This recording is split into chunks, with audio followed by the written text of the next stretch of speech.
It's time for your daily dose of all things Chicago sports. This is the Daily Score. Now, here's your host, Mark Grote. Oh, hello. And when I say this, I mean this. I hope your Bears recovery is coming along nicely this week. This was not like a typical Bears loss. You're over it by about, maybe as you're coming home from work the next day, you're kind of on to the next. You're still pissed off and you're mad that your team lost, but you're kind of getting over it and you're doing whatever you need to do in your sports fan brain to rationalize it a little bit to get on to the next. But that 38-20 loss to the Packers on Sunday to open the season with everything that we've been talking about for the several episodes was devastating. And you booed. There is no doubt about it. You were unhappy, and I understand why you would be booing out there. You have had so many you are tortured, I bet, if you are a Bears fan, that you are tortured by expectations. You are tortured by expectations. Just one expectation after another that you are going to see a complete football team which has a quarterback, which has a representative defense, offensive line, and really you keep getting disappointed. So I understand. I get it. Booing is rough. I'm not a big fan of it, but I get it. And the players hear you. Trust me. They hear you. And one player that admitted he heard you is Jaquan Brisker. Jaquan Brisker, the second-year starting strong safety for the Bears, heard you. And he talked about it on the Bernstein and Holmes show. I understand, so don't get me wrong when I say this, or don't take it the wrong way. I understand, the boos with the refs, if they make a call or bad call, things like that at home. Maybe a certain play call on offense or whatever. But, the booing early, maybe, the first, second, third, the game's not over. That's tough. The Bears fans should have our back a lot more and be more patient. They came out to see us win. And we see teams, across the league, last year, years ago, the game's never over till it hits 0. So I feel like, we got booed, very early, which the game wasn't over. We still were in it.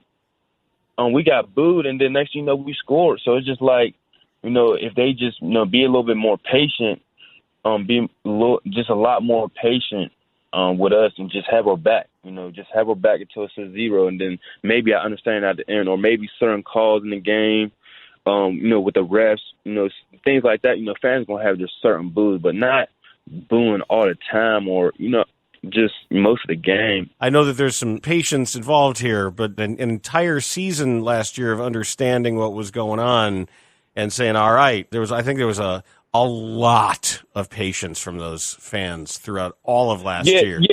Yeah, definitely. I understand that. I understand. Obviously, I was on the team. I didn't want to be 3-14, but it's a new leaf, a new year, a whole new team. None of the players that were on that team last year is on this team. We still have the same coaches. We still have the same quarterback, certain players, but it's a new team, new leaf. We got to turn it over. And, it's opening day. I understand. But, the first, second quarter, that's early. We were only down 6, 7 at the time, or not even that many points. To me, I just a little bit more patience and just be behind our back because the clock didn't hit 0 yet. The game wasn't over. Get the crowd going, get the crowd noise, get some plays, get some momentum. It's a little different. But I understand what you're saying, but we just got to turn over a new leaf. We all want to win, but they just got to be a little more patient. I got to tell you, and I'm not mad at Jaquan Brisker. I'll address exactly how I feel about what he said. But I do wish it worked that way. I mean, there's a certain naivete to what Jaquan Brisker is saying. I don't think it's anything criminal. I don't think it's like this egregious thing that he said. Just especially the way he delivered it and understanding what he was saying. Yeah, I wish it worked that way. That yes, it's still a close game. It's still early, and here come the boos. Unfortunately, and Jaquan Brisker just doesn't know this yet. He 22 years old. And I don't know if he was ever in Chicago before. Probably from playing at Penn State or whatever at some point in time, maybe. But he doesn't know the Bears or fans. Bears fans been playing the long game, okay? The players are just guests. The line from Casino. You're all just guessing that really scary guy. Anyway, I'm trying really hard not to go down that rabbit hole right now. Sports. I really wish it worked that way, that fans that there'd be a more legitimacy, I think is what Brisker is trying to say to the booing. Because I think he understands booing, but just not that early, not when it's that close. But he does not understand how tortured Bears fans have been throughout the years, especially no matter how bad the defense was for the Bears, it's still about offense. It's still about, Jesus, man, we're all giving Fields and this offense the benefit of the doubt, and then they lay a freaking egg. That is the problem. So while I really do see it through a player's perspective, booing hurts, man. They hear that, and Brisker sounded pretty strong about it, strong enough to sort of express his opinion. But there's a lot of guys that, they'll melt, man. It's just, they are human beings. So I do understand why they hate booing, but I more understand why you at Soldier Field would feel compelled to boo. And it's funny. It's like, it's almost like it's an actual organic reaction. It's not like you're doing the wave out there. This is not like a premeditated thing. No Bears fan wants to boo. It's not good sport. It's not like Philadelphia where they almost want to boo stuff. It's just an involuntary reaction when the Bears see bad offense, or Bears fans see bad offense. So, I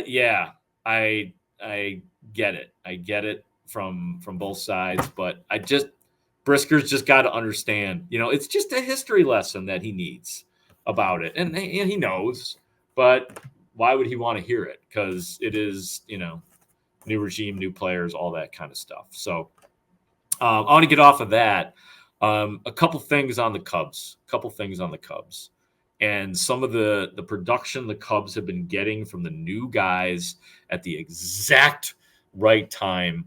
And with PCA here now, Pete Crow-Armstrong, David Ross was on the score with Bernstein and Holmes, and he articulated something so beautifully, I thought, about what the new guys coming up means. Not developing players right now. We're trying to win games, and Pete's skill set, like I said before, is a real value. And these big outfields we're gonna have. Pete will get some at bats. I think he'll come in for defensive purposes at times. Gives us the flexibility of having Mike Talkman to insert him and hit situations like we did last night, and he came through with a big at bat. I think that's just we've got more roster talent now and able to implement, Pete's legs, stolen bases. He's got some things he's still got to learn and grow. So there are going to be some growing pains, like last night gets thrown out at third, some little things that we got to clean up with him. But, he's an exciting young man out there trying to take advantage of his skill set. And we'll try to curtail that to help us win ball games in the middle of competing night in and night out. That's David Ross, the Cubs manager on Bernstein and Holmes. The part that I really loved, was just at the very beginning where he's like, we're not developing players. We're looking for players that'll help us win. I mean, that's everything. That's everything, because these are the benefits that exist when your baseball team is in a pennant race. Yeah, we're only bringing up the guys that we think can help us right now.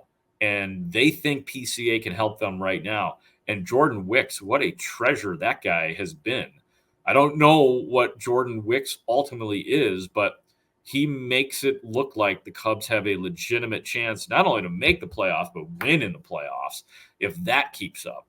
Because you've got Justin Steele, who's been brilliant, Kyle Hendricks, who's looked a lot like Kyle Hendricks for a lot of his starts this season, and then Jordan Wicks, who just saved the day with Marcus Stroman going down. I mean, no matter what happens, man, this guy has gone above, and he should be Employee of the Month. He has gone above and beyond the call of duty. Like, how are we going to patch this together with Stroman out? Well, they've patched it together, and now it's thriving. And it's not fair to even call that patchwork. Wicks has been legit. And I do think in my head, man, if Stroman does come back, that would be incredible. Here's David Ross on that prospect. We just got to continue to build Stro up for length and make sure he's healthy. He had a nice live BP yesterday. Everything came out well. We'll get some pitch data back today, see how the shapes are. But again, it's kind of like adding Pete. The more talent you have on the roster, you try to put as many good players and the best players on your roster as you possibly can. And we fit them in to try to help us have success. And, the one thing I know about this game, health and performance and how guys are feeling on the daily changes. And so you have to be willing to have some depth. You have to be willing to adjust, and hopefully Marcus can get back to helping us real soon. And if he does get back to helping the Cubs real soon, as David Ross speaking right there, if you just heard, you just hope that he is pre-injury Marcus Stroman, or even pre-leading up to the injury, because he had some duds, man. He was starting to look like he was losing it, and maybe it was just the injury. I mean, I hope that's the way I'm looking at it, or spinning it in my own head. Oh, that's why he sucked, because he was actually hurt, and you hurt your arm in baseball. That's not good for pitching. So we'll see. We'll see about Mr. Stroman coming back. And then if he's anything like he was, it's pretty amazing. Like, I did not think at the beginning of the season the Cubs had the starting pitching that could compete in the playoffs. Like, that, to me, that's what I look at the beginning of the year when I start to try to make my own evaluations of a team. How would I line up my starting staff in the playoffs? And if you don't have an answer to that, then you probably don't have a playoff team. And I didn't have an answer to that because you didn't know either Justin Steele was going to be this good. And Kyle Hendricks, I was very skeptical that he was going to return to form in any way, shape, or form. Nobody knew that Jordan Wicks would become a part of this team down the road. So, and I know they still have their issues. Jamison Tyone has really regressed again. So that's troubling. Actually, no, I mean, he did have the good game last time, the 6 shutout innings. And so maybe he will build upon that. But I think you get my point. Last thing before we get out of here today. One more Ross cut because it was pretty funny. It was with Bernstein and Holmes, again, David Ross on their show weekly or every other week. And Dan Bernstein was expressing some concern over a certain reliever, which you will hear in context right now. We've got some Luke Little's done a really nice job. Jose Quas had a bump in the road yesterday, but has thrown the ball really well for us. Palencia is kind of that was rough, man. Well, Palencia was rough. I can't live like that. I mean, I know he can throw 100, but I can't. When you start seeing the wild pitches and that is the trust still there? Is this Dan yes. or Lawrence? Yes, it's Dan. Yeah. I mean, we got to trust everybody on the team.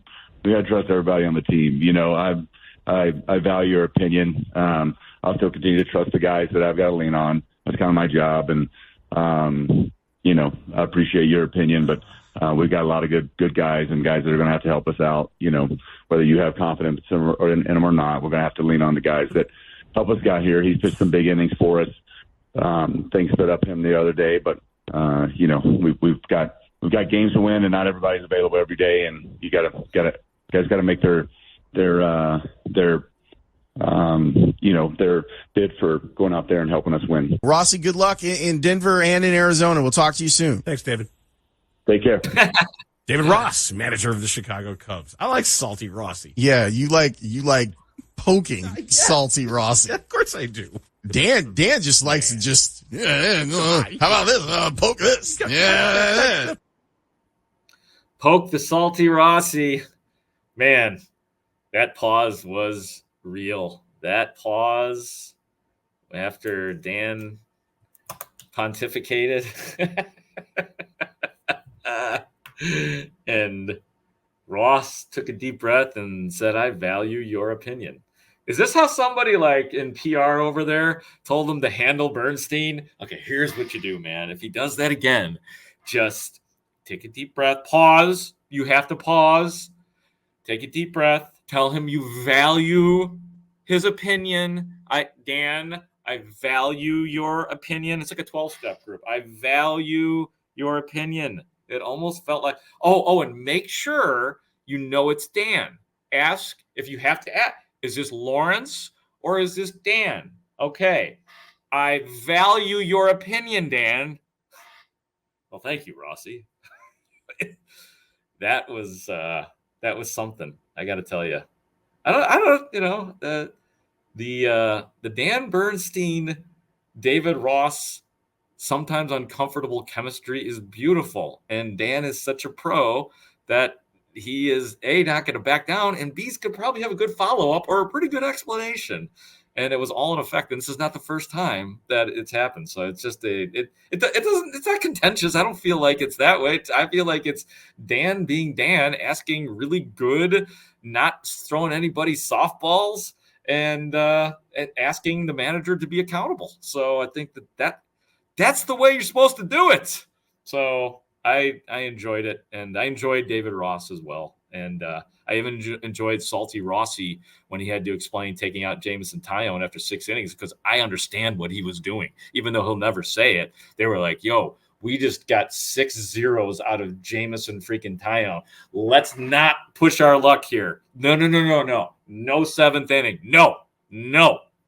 So I enjoy the David Ross has been interesting. I'm rambling now. We got to get out of here. But Ross has been a different manager this year in a lot of ways, and the way he handled the media and maybe even his players from day one of the job seems very different now. And I'd like to get into some of that psychology of David Ross in another episode. But we have gone way too long today. Hope you guys have a great day. For Ray Diaz, the executive producer of all of what you just heard of the David Ross Show and the Bernstein and Holmes Show, that's Ray Diaz's show.